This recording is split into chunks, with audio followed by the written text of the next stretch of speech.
નમસ્તે મિત્રો, કેમ છો બધા? ખૂબ જ ખુશ હશો એવી આશા રાખું છું. હું વિજય દબાસિયા ઇન્વેસ્ટમેન્ટ. મિત્રો, 12 મહિનાના લાંબા સમયગાળા બાદ મારી યુટ્યુબ ચેનલના માધ્યમથી આપ સૌ લોકો સમક્ષ એક તદ્દન નવા જ પ્રકારના ટોપિકને લઈને એક વિડીયો અને માહિતી માર્ગદર્શન તમારી સમક્ષ રજૂ કરવા માંગુ છું.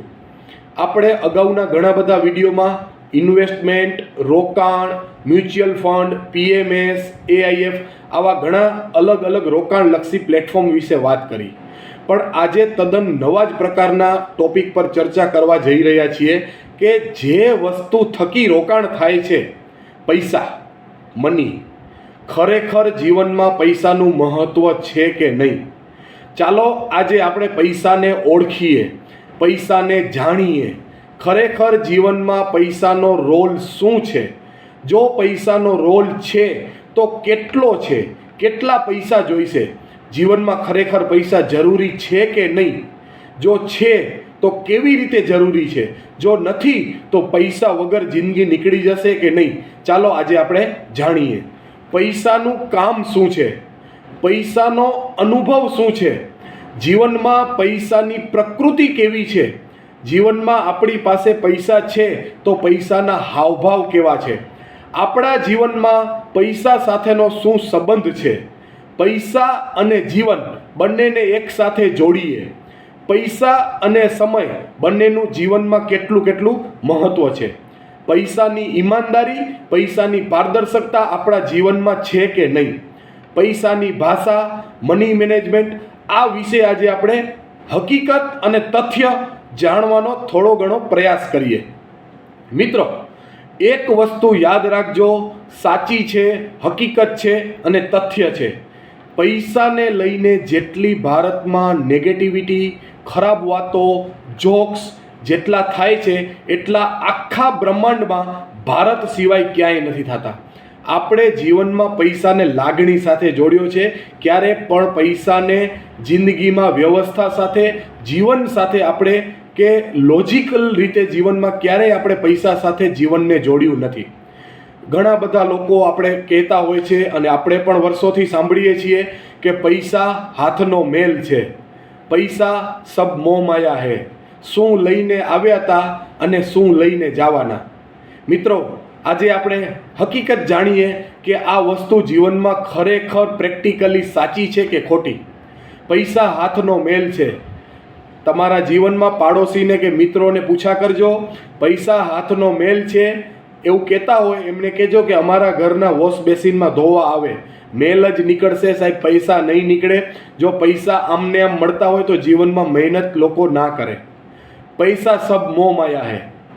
સવારે 10 વાગ્યે ટીવી ચાલુ કરો, રેડિયો ચાલુ કરો એટલે મોટા મોટા પંડિતો, વિદ્વાનો, શાસ્ત્રમાં જે સૌથી વધુ જાણતા હોય, કથાકારો, કલાકારો અને મોટા મોટા સાહિત્યકારો સ્ટેજ ઉપરથી એક જ વાત કરતા હોય છે કે પૈસા સબ મોહ માયા હોય. સાહેબ, આપણે એવું શીખવાડે છે કે જીવનમાં પૈસા જરૂરી નથી, પણ પોતે એ સ્ટેજ ઉપર બોલવાના 2 લાખ રૂપિયા લેતા હોય છે અને આપણને જીવનમાં એવું શીખવાડે છે કે જીવનમાં પૈસાની જરૂર નથી. ઘણા લોકો કહેતા હોય છે કે શું લઈને આવ્યા હતા અને શું લઈને જવાના. સાહેબ, એને મારે જરીક કહેવું છે કે કાંઈ લઈને નથી આવ્યા અને કાંઈ લઈને નથી જવાના, પણ જેટલો સમય જીવશું આ પૃથ્વી ઉપર, આ બ્રહ્માંડમાં, ભારતમાં, 40 વર્ષ, 50 વર્ષ, 70, 80 વર્ષ, ત્યાં સુધી તો પૈસા જોઈશે ને. આ જીવન યાત્રા પૂરી કરવા માટે પૈસા તો જોઈશે ને. કાંઈ લઈને નથી આવ્યા, કાંઈ લઈને નથી જવાના, પણ આ બંનેની વચ્ચે એટલે કે જન્મ અને મરણની વચ્ચે તો પૈસા જોઈશે જ. મિત્રો, હકીકતમાં તમે વિચારો, કાંઈ લઈને નથી આવ્યા, કાંઈ લઈને નથી જવાના. આપણે એક ઉદાહરણ દ્વારા સમજીએ કે આપણે અમદાવાદથી મુંબઈ ફ્લાઇટ બાય પ્લેન જવાનું છે. અમદાવાદ એરપોર્ટ પર ટિકિટ વિન્ડો પર તમે જઈને કહેજો કે આ તમે જે ટિકિટ કાઢી છે એ પેજ એટલે કે ટિકિટની કિંમત 10,000 રૂપિયા છે. 1.5 કલાક પછી આ જ ફ્લાઇટ અમદાવાદથી મુંબઈ એરપોર્ટ પર અરાઇવલ થઈ જશે ત્યારે આ જ 10,000ની ટિકિટ એટલે કે કાગળની કિંમત 0 થઈ જશે. તો તમે અમને ફ્લાઇટમાં બેસાડશો? એટલે એ ના પાડશે કે અમે તમને ફ્લાઇટમાં જર્ની કરવા નહીં આપીએ, તમારે પહેલાં ટિકિટ લેવી પડશે, ટિકિટ કન્ફર્મ કરી પછી જ ફ્લાઇટમાં બેવા મળશે અને પછી જ મુંબઈ તમને ઉતરવા મળશે. સાહેબ, એ લોકો એવું કહેવા માંગે છે કે આ સફર અમદાવાદથી મુંબઈની જે ફ્લાઇટની તમારી જર્ની છે, આ જર્નીમાં બેસવું હોય, આ જર્ની પૂરી કરવી હોય તો તમારે પૈસા ભરવા પડશે, ટિકિટ લેવી પડશે. એવી જ રીતે સાહેબ, જીવનમાં આવ્યા છીએ ત્યારે જન્મ અને જશું ત્યારે મરણ, એટલે કે બી બર્થ અને ડી ડેથ, બી અને ડી ની યાત્રાને પૂરી કરવા માટે પૈસા જોઈશે. બી અને D, B for birth, D for death, એની વચ્ચે આવે છે બી ટુ ડી, વચ્ચે આવે છે C for currency, C for credit. સાહેબ, જીવનમાં જીવન યાત્રા જન્મથી મરણ સુધી પૂરી કરવા માટે તમારે ટિકિટ લેવી પડશે. એનો મતલબ કે તમારે પૈસા કમાવા પડશે. પૈસા વગર આ જીવનમાં કશું જ નથી. સાહેબ મિત્રો, એક વખત તમે સમજજો કે પૈસા વગર જો જીવન નીકળી જતું હોય તો આજે આટલા બધા લોકો જીવનમાં પૈસા પાછળ થોડા ભાગતા હોય. મને આજે ઘણા બધા લોકો કહેતા હોય છે કે તું પૈસા પાછળ ભાગે છે. સાહેબ, હું પૈસા પાછળ ભાગતો નથી. હું જીવનમાં મારા સપનાઓને, મારા ગોલને, મારા લક્ષ્યને લઈ અને પૈસા પાછળ ભાગતો નથી. પૈસા પાછળ તેજ ગતિએ, રફતારથી ઝડપી દોડી રહ્યો છું, કેમ કે મારા જીવનના આ બધા ફિક્સ ખર્ચા છે. મારા બાળકોના હાયર એજ્યુકેશન, મારા બાળકોના લગ્ન, આપણા બાળકોના રિટાયરમેન્ટ, આપણા રિટાયરમેન્ટ, આ બધા જિંદગીના ફિક્સ ખર્ચા છે. આ સપનાઓ પૂરા કરવા હશે તો પ્લેનમાં ટિકિટ લેવી પડશે, યાત્રા પૂરી કરવી હશે તો તમારે પૈસા કમાવા પડશે. મિત્રો, આજે ઘણા બધા લોકો કહેતા હોય છે કે પૈસાની જીવનમાં કાંઈ કિંમત નથી. સાહેબ, આજે એક વ્યક્તિ, એક બાળકનો જન્મ થાય છે ને, એના પહેલાંથી એના માના પેટમાં 6 મહિના પહેલાં એના ખર્ચ શરૂ થઈ જાય છે અને એક વ્યક્તિ જ્યાં સુધી મૃત્યુ નથી પામતો ત્યાં સુધી એના 13 દિવસ પછી પણ એના ખર્ચા ચાલતા હોય છે. સિઝેરિયન વગર આજના સમયમાં બાળકનો જન્મ નથી થતો અને વેન્ટિલેટર વગર એક વ્યક્તિનું મૃત્યુ નથી થતું. બાળક આ દુનિયામાં આવે એના 6 મહિના પહેલાં બાળકના નામે ખર્ચા શરૂ થાય છે અને એક વ્યક્તિ મૃત્યુ પામે ત્યાર પછીના 13મું, એટલે કે એનો 13મો દિવસ આવે ત્યાં સુધી એ વ્યક્તિના નામે ખર્ચા થાય છે. અને આપણે લોકો અને આખું બ્રહ્માંડ એમ કહે છે કે જીવનમાં પૈસાની કાંઈ કિંમત નથી. સાહેબ મિત્રો, એક વખત તમે સમજજો, આપણને જીવનમાં ધનની ત્યાં સુધી જરૂર પડશે જ્યાં સુધી આપણું નિધન નથી થતું. એક વ્યક્તિ ધનથી ત્યારે જ દૂર થાય છે જ્યારે તેનું નિધન થાય છે. એટલે જ મૃત્યુનું નામ આપણી પૌરાણિક પરંપરાઓ મુજબ નિધન રાખવામાં આવ્યું છે. જ્યાં સુધી વ્યક્તિનું નિધન નથી થતું ત્યાં સુધી ધનની જરૂર પડશે. મિત્રો, ઘણા બધા લોકો કહેતા હોય છે કે પૈસાથી ખુશી નથી મળતી. સાચી વાત છે, હકીકત છે ને તથ્ય છે. પૈસાથી ક્યારેય ખુશી નથી મળતી, પણ પૈસાથી વિકલ્પ મળે છે, પૈસાથી ચોઈસ મળે છે, પૈસાથી પસંદગી મળે છે, પૈસાથી તમને કમ્ફર્ટમેન્ટ મળે છે, પૈસાથી તમને શાંતિ મળે છે, પૈસાથી તમે સપનાઓ પૂરા કરી શકો છો, તમારી મંજિલ, તમારા ગોલ, તમારા ટાર્ગેટ અને તમારા ધ્યેય સુધી પહોંચી શકો છો. પૈસાથી ખુશી નથી મળતી, પણ પૈસાથી વિકલ્પ, જિંદગી કેવી રીતે જીવવી, જિંદગી જીવવા માટે કેવા સાધનો, કેવા સામ્રાજ્ય આપણે પસંદ કરવા, એના માટેની લાઈફસ્ટાઈલ કેવી પસંદ કરવી, એના માટે આપણે પસંદગી મળે છે. મિત્રો, એક વખત સમજી લેજો કે જીવનમાં પૈસા વગર કાંઈ નથી. જન્મ પછી પૈસાની જરૂર નથી પડતી, જન્મ પહેલાં જ વ્યક્તિના નામે ખર્ચા શરૂ થાય છે અને વ્યક્તિના મૃત્યુ સુધી એ વ્યક્તિના નામે ખર્ચા થાય છે. તો જીવનમાં એક વખત પૈસાનું મહત્ત્વ સમજી લેજો. જ્યાં સુધી તમે પૈસાને જીવન સાથે નહીં જોડો ત્યાં સુધી પૈસાનું તથ્ય, પૈસાનું તાત્પર્ય, પૈસાનું કામ, પૈસાની પ્રકૃતિ, પૈસાનો અનુભવ, પૈસા તમને કેવી રીતે સપોર્ટ કરશે, તમારા જીવનમાં પૈસા કેવી રીતે ઉપયોગી છે, તમે આ નહીં સમજી શકો જ્યાં સુધી તમે તમારા જીવનમાં પૈસાને જીવન, લાઈફ સાથે તમે નહીં જોડો. એટલે આ પૌરાણિક બધી જૂની કથાઓ, નેગેટિવિટી હતી એ ભારતમાં સૌથી વધુ થાય છે. તો એનાથી દૂર રહી અને જીવનમાં પૈસા વગર કાંઈ નથી. સાહેબ એક હકીકત અત્યારે તમને કહું, એક બાળકનો જન્મ થાય, બાળકની કારકિર્દી, બાળકની શૈક્ષણિક લાઈફ અને બાળકની એજ્યુકેશન વર્ષ 25 વર્ષ પૂરા થશે પછી 25 વર્ષ સુધી આખી દુનિયા એ બાળકને પૂછા કરશે કે કેવું મગજ ચાલે છે, કયા ફિલ્ડમાં ભણે છે, શેમાં ઇન્ટરેસ્ટ છે, કેટલા માર્ક્સ આવ્યા. એ જ બાળક 25-23 વર્ષે એક વખત જીવનની કસોટીમાં એટલે કે નોકરીમાં, બિઝનેસમાં, ધંધામાં, વ્યવસાયમાં આવી જશે. પછી આખું જગત એક જ સવાલ પૂછા કરશે કે દીકરો શું કમાય છે, વ્યક્તિ શું કમાય છે. જેવું કમાશો, જેવું લાયકાત હશે, જેવું કેરેક્ટર હશે, એ પ્રમાણે તમને રિસ્પોન્સિબિલિટી મળશે. તમારા સમાજના, તમારા કુટુંબની કથા હશે, પ્રસંગો હશે, લગ્નો હશે, એમાં જશો તો તમે મંથલી, વાર્ષિક જેટલું કમાતા હશો એ પ્રમાણે સામેવાળા લોકો તમારી રિસ્પેક્ટ કરશે. એટલે જૂના જમાના પ્રમાણે જે પૈસાને ઓળખતા હતા એના કરતાં પૈસા વિશે તમારે ઘણું બધું જાણવાની જરૂર છે. પૈસાનો રોલ જીવનમાં ઘણો બધો છે. પહેલાં લોકો ઘણા બધા એવું કહેતા કે પૈસા સમસ્યાનું જડ છે. મિત્રો, પૈસા સમસ્યાનું જડ નથી, પૈસા સમાધાનનું જડ છે. આજે તમે મને એમ કહો, ઘણા લોકો એમ કહેતા હોય છે કે પૈસાથી માણસ બગડે છે. સાહેબ હું કહું છું, પૈસાથી માણસ નથી બગડતો, માણસ આદતથી બગડે છે. આજે તમે મને કહો કે એક વ્યક્તિ છે જે સૌથી વધુ દાન કરે છે અને એક વ્યક્તિ છે સૌથી વધુ ગાંજો પીવે, ચરસ પીવે, ગુટખા ખાય, શરાબ પીએ. બંનેના જીવનમાં પૈસા વધુ આવશે તો દાન આપવાવાળો વ્યક્તિ વધુ દાન કરશે, ગાંજો પીવાવાળો વ્યક્તિ વધુ ગાંજો પીશે, વધુ ગુટખા ખાશે, વધુ બીડી, સિગારેટ, તમાકુ, વધુ વ્યસનો કરશે.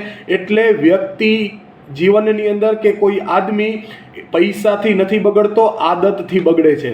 પણ મારા અને તમારા જીવનમાં આપણે ઘણું બધું ખોટું અને ગલત શીખવાડવામાં આવેલું છે. આ બધી માયાજાળમાંથી, આ બધા પરંપરા જોક્સમાંથી, આ બધી નેગેટિવિટીમાંથી તમારે બહાર નીકળી અને ખરેખર પૈસા સાથે વાત કરવી પડશે. અને આજે જો તમે પૈસાને વાત નહીં કરો, એક વસ્તુ તમે યાદ રાખજો, પૈસાનો એક જ ધર્મ છે, તમે મને આજે બચાવો તો હું તમને કાલે બચાવીશ.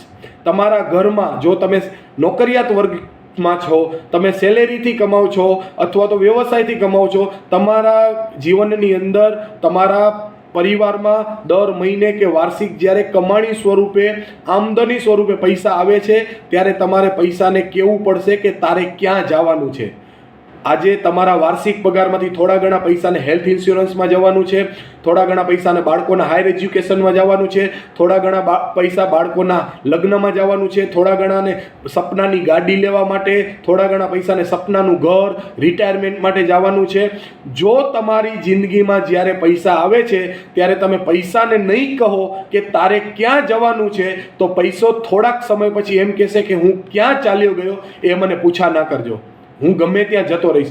એટલે સાહેબ, તમારે પૈસા સાથે વાત કરી અને જીવનમાં ક્યાં ક્યાં પૈસાને કયા કયા સપનાઓમાં ડિવાઈડ કરવાના છે એ બધું તમારે નક્કી કરવું પડશે. એક વસ્તુ તમે સમજી લો કે આપણા જીવનના કેન્દ્રમાં પૈસા છે, આપણા જીવનના સેન્ટરમાં પૈસા છે, એના આખા સરાઉન્ડિંગમાં આપણું જીવન છે. તમે મને કહો કે આજના જમાનાની અંદર બધા જ લોકોને પોતાના બાળકોને સારામાં સારું શિક્ષણ, સારામાં સારી સ્કૂલમાં શિક્ષણ આપવું છે, સારામાં સારા બ્રાન્ડેડ કપડાં પહેરાવવા છે, સારામાં સારી જગ્યાએ વેકેશન, હોલિડે પ્લાનિંગ કરાવવું છે, સારામાં સારા મકાનો, બંગલામાં બાળકોને રાખવા છે. પણ આપણે નથી રાખી શકતા. કેમ કે આપણે નક્કી નથી કરતા કે આપણા બાળકોનું જીવન કેવું છે. આપણા પૈસા જીવનના સેન્ટરમાં છે, સરાઉન્ડિંગમાં આખું જીવન છે. તો આપણા પૈસા નક્કી કરે છે કે આપણા બાળકો કેવી સ્કૂલમાં ભણશે. આપણા બાળકોને આપણે ઇન્ટરનેશનલ સ્કૂલમાં ભણાવવા હશે, સારા પૈસા હશે તો ઇન્ટરનેશનલ સ્કૂલમાં ભણશે, નહીતર સરકારી સ્કૂલમાં ભણશે. આપણા બાળકો કેવા કપડાં પહેરશે એ આપણે નક્કી નથી કરતા, આપણા પૈસા નક્કી કરશે. જીવનમાં આપણે કાંઈ જ નક્કી નથી કરતા, આપણા પૈસા નક્કી કરે છે. જો સારા પૈસા હશે તો બ્રાન્ડેડ કપડાં પહેરશે, નહીતર રવિવારીના બસ સ્ટેન્ડના કપડાં પહેરશે. આપણા બાળકો વેકેશનમાં કે હોલિડેમાં ક્યાં ફરવા જશે આપણે નક્કી નથી કરતા, આપણા પૈસા નક્કી કરે છે. જો સારા પૈસા હશે તો ઇન્ટરનેશનલ ટ્રીપ, અને જો ઓછા પૈસા હશે તો ડોમેસ્ટિક ટ્રીપ. સારા પૈસા એટલે કે સિંગાપુર, ઓછા પૈસા તો સોલાપુર. મિત્રો, આપણા જીવનની અંદર બધું જ આપણે નક્કી નથી કરતા, બધું જ આપણા પૈસા નક્કી કરે છે. આપણા બાળકો કેવા મકાનમાં રહેશે આપણે નક્કી નથી કરતા, આપણા પૈસા નક્કી કરે છે. જો સારા પૈસા હશે તો આપણા બાળકો બંગલામાં રહેશે, નહીતર સરકારી મકાનોમાં, અપાર્ટમેન્ટની અંદર અથવા ભાડાના મકાનમાં રહેશે. એટલે આપણા જીવનના કેન્દ્રમાં પૈસા છે, સરાઉન્ડિંગમાં આપણા બાળકોનું અને આપણું જીવન છે કે આપણા બાળકોને આપણે કેવી લાઈફસ્ટાઈલ આપવી. અત્યારે વધતી જતી મોંઘવારી અને ખરીદવાની પેટર્ન પ્રમાણે આપણી લાઈફસ્ટાઈલ બદલી રહી છે. લોકોની પર કેપિટા ઇન્કમ, માથાદીઠ આવક મહિને જે કમાય છે, વર્ષે જે કમાય છે વધી રહી છે. તો આપણે ખરેખર પૈસાનો જીવનમાં શું રોલ છે એ આપણે શીખવું પડશે. તો જ આપણે રોકાણમાં, ઇન્વેસ્ટમેન્ટમાં પૈસાનું મહત્વ જાણતા હશું, તો જ આપણે રોકાણમાં પૈસાને લાંબા ટકાવી શકશું. આજે લોકોને ખબર, રોકાણ કેમ કરે, એને પૈસાનું મહત્વ નથી ખબર. દેખાદેખીની અંદર રોકાણ શરૂ કરે છે. બાજુવાળા પાડોશી એસઆઈપી ચાલુ કરી, મિત્રોએ મ્યુચ્યુઅલ ફંડમાં રોકાણ કર્યું, તો આપણે દેખાદેખીમાં શરૂ કર્યું. પણ લોકોને ખબર પડી કે બેંક અને પોસ્ટ ઓફિસ મોંઘવારી જેટલા જ વળતર આપે છે. વેલ્થ ક્રિએશન, જિંદગીમાં સંપત્તિનું સર્જન થાય એવા કોઈ એની અંદર પ્લાન એફડી નથી કરી શકતી. જિંદગીમાં એફડી ગેરેન્ટેડ લોસ પ્રોડક્ટ છે. અમે ગેરેન્ટેડ જીજીઆરપી પ્લાન, ગેરેન્ટેડ ગરીબ રહેને વાલા પ્લાન, આ લોકોને ખબર છે એટલે લોકો મ્યુચ્યુઅલ ફંડ તરફ આવી રહ્યા છે. પણ મ્યુચ્યુઅલ ફંડમાં જ્યાં સુધી તમે પૈસાની ડેફિનેશન, પૈસાની વ્યાખ્યાને નહીં જાણો ત્યાં સુધી તમે પૈસાને લાંબા નહીં ટકાવી શકો. પૈસાને પૈસામાં સાથે સમય મળે છે તો જ લાંબા ગાળે વેલ્થ ક્રિએશન થાય છે. કમ્પાઉન્ડિંગ એટલે ચક્રવૃદ્ધિ વ્યાજ સમયથી આવે છે. તો અત્યારે ભારતની અંદર, આખા દુનિયામાં વૈશ્વિક અનસર્ટેનિટી છે, અનિશ્ચિતતા એટલી છે કે છેલ્લા 80 વર્ષની અંદર, કોઈ પર્ટિક્યુલર એક વર્ષની અંદર આટલી અસ્થિરતા નથી. અને છેલ્લા ભારતીય બજારની અંદર છેલ્લા 18 મહિના એટલે કે 1.5 વર્ષથી પૈસા નથી બન્યા. અને અત્યારે પણ અમેરિકા, ઇઝરાયલ, ઈરાન વોરના લીધે બજારમાં વેલ્યુ કરેક્શન થઈ રહ્યું છે. 1.5 વર્ષથી ટાઈમ કરેક્શન થયું, અત્યારે વેલ્યુ કરેક્શન થઈ રહ્યું છે. તો અત્યારે દિવસે ને દિવસે આપણે વધુ રોકાણ કરીએ. બજારનું બોટમ આપણે નહીં જાણી શકીએ ક્યારે બજાર અહીંયાથી બાઉન્સ બેક થશે. ઘણા બધા જૂના વોરના, જૂના ક્રાઇસિસના ભૂતકાળના ડેટા છે. જ્યારે આવા ઘટનાઓ ઘટી છે, યુદ્ધ થયા છે, ખરાબ પરિસ્થિતિઓનું સર્જન થયું છે, ત્યારે બજાર જે પ્રમાણે ઘટ્યું છે એના કરતાં ઝડપી સ્પીડે બજાર વધ્યું છે. જીવનમાં બે વસ્તુ, એક માર્કેટ અને માણસ, એ ટેમ્પરરી જ નીચે છે, બાકી હંમેશા એ ઉપર જ જાય છે. એટલે બજારમાં કરેક્શન ટેમ્પરરી છે, ગ્રોથ પરમેનન્ટ છે. તો મારી સૌથી વધુ લોકોને એક financial adviser, life risk manager અને મેન્ટર તરીકે, એક કોચ તરીકે, એક મ્યુચ્યુઅલ ફંડ ડિસ્ટ્રીબ્યુટર તરીકે મારી સૌ લોકોને વિનંતી છે. સમયથી પૈસા બને છે, પણ અત્યારે વિશેષ સારો સમય છે. તો અમે લોકો જે આવનારી 16 તારીખ એટલે કે આવતીકાલ સોમવારથી અમે અમારા ઓફિસના ટાઈમિંગમાં થોડો ફેરફાર કરીએ છીએ. સવારે 7 વાગ્યાથી લઈ અને રાત્રે 10 વાગ્યા સુધી તમારી સમક્ષ રોકાણ માટે ઉપલબ્ધ રહીશું. અમારા સૌથી વધુ કલાકો તમારી સાથે. પણ હા, એક ટર્મ્સ કન્ડિશન છે કે તમારે અગાઉ એક દિવસ પહેલાં અથવા તો થોડા કલાકો પહેલાં જાણ કરવી પડશે કે તમે અમારી પાસે માહિતી, માર્ગદર્શન લેવા માટે રૂબરૂ કેટલા વાગે સંપર્ક કરશો. અમે અત્યારે બજારમાં વિશેષ સારો સોનેરી સમય છે. ખરેખર જે લોકો મ્યુચ્યુઅલ ફંડ યાત્રા અત્યારે શરૂ નથી કરી એના માટે તો ખૂબ સારો સમય છે. તો અમે અમારી જિંદગીના સૌથી વધુ કલાકો તમારા પાછળ વેલ્થ ક્રિએશનમાં આપવા તૈયાર છીએ. જે લોકોને ખરેખર પૈસા બનાવવા છે, હું અને તમે જ્યારે બજારમાં, મોલમાં, મેગા દુકાનોની અંદર, શોપમાં જ્યારે ઓફર આવે, ડિસ્કાઉન્ટ આપે ત્યારે વધારે ખરીદી કરીએ છીએ. એવી રીતે અત્યારે બજારમાં સૌથી વધુ દિવસે ને દિવસે ડિસ્કાઉન્ટ આવી રહ્યું છે, ઓફર વધી રહી છે, ડિસ્કાઉન્ટેડ ભાવમાં સેલ ચાલી રહ્યો છે. તો અત્યારે મ્યુચ્યુઅલ ફંડની NAV બજારમાં પણ ઘણો બધો ઘટાડો થયો છે. તો તમે અત્યારે જો મ્યુચ્યુઅલ ફંડની જર્ની શરૂ કરશો, નવા પૈસાનું રોકાણ કરશો, મારી એક લોકોને જરૂર છે કે જે જૂના રોકાણકારો છે એ રોકાણને વધારે એક જોડે રોકાણ કરતા હોય, એક ભેગું તો એક ટીપ સાથે રોકાણ કરે, અને જે લોકો એસઆઈપી કરે છે તો એને એસઆઈપી ટોપઅપ કરવા અથવા એસઆઈપીને વધારવા માટે અત્યારે ખૂબ સારો સમય છે. સમયથી જ પૈસા બને છે. રોકાણમાં પૈસા કરતાં સમયનું મહત્વ છે, પણ અત્યારે બજારની પરિસ્થિતિને આધીન વિશેષ સમય આવ્યો છે. આવા સમયનું નિર્માણ હું કે તમે નથી કરી શકવાના, તો વિશેષ સારો સમય છે.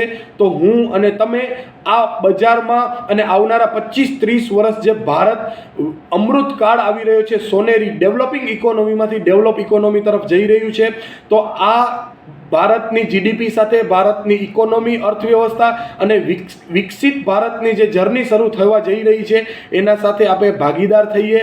આપણે જે સવારથી સાંજ સુધી જે વસ્તુ વાપરીએ છીએ એ જ વસ્તુમાં મ્યુચ્યુઅલ ફંડ એટલે કે 40-50 કંપની એક ફંડની અંદર રોકાણ કરે છે, તો આપણે એના ગ્રાહક તો છીએ પણ એના નફાના ભાગીદાર પણ બનીએ અને આપણે મ્યુચ્યુઅલ ફંડમાં રોકાણ કરતા થઈએ. તો મારી એક ફિનાન્શિયલ એડવાઇઝર તરીકે ખાસ વિનંતી છે કે સૌથી વધુ લોકો અમારી પાસે એક વખત 1 કલાક 2 કલાક અથવા તો 3 કલાકનો સમય આપે. જીવનમાં મ્યુચ્યુઅલ ફંડની અંદર થોડા ઘણા પૈસા રોકવા હશે તો વર્ષો સુધી રોકશો તો ચાલશે, પણ મ્યુચ્યુઅલ ફંડમાં ખરેખર સંપત્તિનું સર્જન દાયકાઓ પછી થાય છે. એટલે કે 1 દાયકો 2 દાયકો 3 દાયકા, જેને આવા સમયમાં પૈસા બનાવવા છે અને સમયને જોવો નથી અને ગોલ નક્કી કરીને 10 વર્ષ પછી કે 20 વર્ષ પછી સ્ટેશન પર ઉતરવાનું છે, સપનાઓ નક્કી કરીને જે રોકાણ કરવાનું છે, એમને મારી હાથ જોડી નતમસ્તક વિનંતી છે કે એક વખત અમારી પાસે 1 કલાકથી લઈને 3 કલાક તમારી પાસે જેવી રીતે અનુકૂળ હોય અમારો સંપર્ક કરો. જો એક વખત અમે 1, 2 કે 3 કલાક તમારી જિંદગીના અમને આપશો તો આખી જિંદગી તમે મ્યુચ્યુઅલ ફંડમાં જિંદગીભર કમાણીનું સાધન બનાવશો. અને મ્યુચ્યુઅલ ફંડની અંદર બજારના જોખમોનો આધીન પૈસા બને છે, તો તમારે એક પ્રેક્ટિકલ, એક મહેનતુ, અનુભવી, નિષ્ણાંત અને સક્રિય ડિસ્ટ્રીબ્યુટર જે સવારથી સાંજ સુધી લોકોના પૈસા પાછળ સમય નીકાળે છે અને સમયને ઇન્વેસ્ટ કરે છે, એવા એડવાઇઝર જોડે રોકાણ કરો. તો મારી નતમસ્તક વિનંતી છે કે ખરેખર સમય સારો છે. આવનારા 3 થી 6 મહિના કદાચ જ્યાં વધુમાં વધુ ખરાબ પરિસ્થિતિ આવશે, અમે ફ્રન્ટ ફૂટ પર આવી અને સૌથી વધુ લોકો પાસે પૈસા કલેક્ટ કરી અને ઇન્વેસ્ટમેન્ટ કરાવવાનું અમે નક્કી કર્યું છે. એટલે આવતીકાલ સોમવારથી અમે સૌથી વધુ કલાકો તમારે સમક્ષ રોકાણ પાછળ આપશું. જે લોકોને ખરેખર પૈસા બનાવવા છે એ અમે અમારો સંપર્ક કરે. અને આ મ્યુચ્યુઅલ ફંડ એટલે કે રોકાણ, શેર બજાર, ઇક્વિટી મ્યુચ્યુઅલ ફંડ બજારોના જોખમોને આધીન છે. એટલે કે mutual fund investment R subject to market risk. Read all scheme related document carefully. જ્યારે પણ મ્યુચ્યુઅલ ફંડમાં રોકાણ કરો ત્યારે તમારી નજીકના વિશ્વાસુ health doctor, risk manager, wealth planner, mutual fund distributor જોડે સંપર્ક કરી, પ્લાનિંગ કરી, રિસ્ક રિટર્ન પ્રોફાઇલ કરી અને એસેટ એલોકેશન કરીને જ રોકાણ કરજો. કેમ કે આવનારા 3 થી 5 વર્ષની અંદર બધા પોકેટમાં પૈસા નહીં બને, અમુક ખાસ સેક્ટર અને ખાસ સેગમેન્ટમાં જ પૈસા બનશે. તો એડવાઇઝરોની માહિતી, માર્ગદર્શન અને એમના જ્ઞાનના આધારે પોર્ટફોલિયોને સ્ટ્રોંગ બનાવજો અને સૌથી વધુ લોકો મ્યુચ્યુઅલ ફંડમાં રોકાણ કરે એવી વિનંતી કરું છું. સમય સારો છે, સમય જ બળવાન છે. સમયથી જ કમ્પાઉન્ડિંગ એટલે ચક્રવૃદ્ધિ વ્યાજ આવે છે. લાંબા ગાળે સૌથી વધુ પૈસા મલ્ટીપ્લાય સમયથી થાય છે અને વિશેષ સમય આવ્યો છે. કોરોના સમયે પણ જે લોકોએ પૈસા રોક્યા એને ખરેખર અત્યારે ખ્યાલ છે કે પોર્ટફોલિયોમાં કેટલા ઘણા પૈસા છે. તો સમય સારો છે. ખૂબ આભાર. આજના વિડીયોને ધ્યાનમાં લઈ અને રોકાણ કરવાનો આગ્રહ કરજો. મારી સૌ લોકોને વિનંતી છે. હું વિજય દબાસિયા, દબાસિયા ઇન્વેસ્ટમેન્ટ. જય ભારત, જય ગરવી ગુજરાત.